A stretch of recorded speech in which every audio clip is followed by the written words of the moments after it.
അപ്പോൾ കൂട്ടുകാരെ, ഞങ്ങൾ മുക്കത്തേക്ക് പോകുമ്പോഴേ ചായ കുടിക്കാൻ കയറിയൊരു സ്ഥലമാണ് കേട്ടോ ഇത്. ഈ സ്ഥലം വരുന്നത് അരീക്കോടാണ്. അപ്പോൾ ഞങ്ങൾ ചായ കുടിക്കാൻ കയറിയതാണ്. ഫാമിലിയൊക്കെ ഉണ്ട് കേട്ടോ, ഉമ്മയും ഉപ്പയും താത്തയും അളിയനും ആങ്ങളുടെ മോനും ഒക്കെ ഉണ്ട്. പിന്നെ ഞാൻ കുട്ടികളെയൊന്നും കൊണ്ടായിരുന്നില്ല, ഞാൻ ഒറ്റക്കാണ് പോയിരുന്നു. കുട്ടികളെ അവരെ അടുത്തൊക്കെ ആക്കിയിട്ട് ഹോസ്പിറ്റലിലേക്കാണ് കേട്ടോ പോണത്. അതുകൊണ്ടാണ് കുട്ടികളെയൊന്നും കൊണ്ടുപോകാനത്. പിന്നെ അപ്പോൾ ഈ ഒരു കോമ്പൗണ്ട് ഫുള്ള് ഫുഡ് ഐറ്റംസിൻ്റെ കടകൾ മാത്രമാണ് കേട്ടോ. അപ്പോൾ അതങ്ങനെ കണ്ടപ്പോൾ നിങ്ങൾക്കും കാണിച്ചു തരാമെന്ന് വിചാരിച്ചു. അപ്പോൾ ആ ഭാഗത്തുള്ളവർക്കൊക്കെ അരിയേ ഉണ്ടാവും ഇത്. അപ്പോൾ ഇത് രാവിലെ തുടങ്ങിയിട്ടേ ഉള്ളൂ. എല്ലാ ചെയറും ടേബിളൊന്നും ശരിയാക്കിയിട്ടൊന്നുമില്ല. അപ്പോൾ അങ്ങനെ ഞങ്ങൾ കൈയൊക്കെ കഴുകി ബാത്റൂമിലൊക്കെ പോയി വന്ന് ചായ കുടിക്കാൻ കയറുകയാണ്. അപ്പോൾ ഇത് കാണാൻ രസത്തിൻ്റെ മുറ്റത്തൊരു പാർക്ക് പോലെ ഉണ്ട് കേട്ടോ.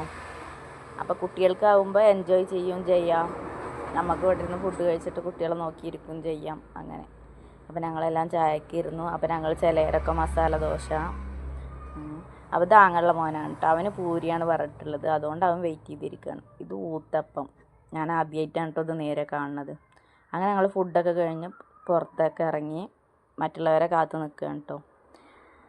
അപ്പോൾ ഇത് വരുന്നത് നമ്മളെ അരീക്കോട് ഭാഗത്താണ്. ഇതിന് നേരായിട്ട് ഒരു പെട്രോൾ പമ്പും ഉണ്ട്. ഈ കടയുടെ പേര് വെജ് മന എന്നാണ് കേട്ടോ. അപ്പോൾ കണ്ടപ്പോൾ നല്ല ഭംഗി തോന്നി, നല്ലൊരു ആംബിയൻസ്. അപ്പോൾ നേരെ മുമ്പിൽ ഈ പെട്രോൾ പമ്പാൾ, അതിൻ്റെ ഓപ്പോസിറ്റ് വെജ് മന. അപ്പോൾ എല്ലാവരും ഒന്ന് ഈ വഴി പോകണവരൊന്ന് കയറി നോക്കും.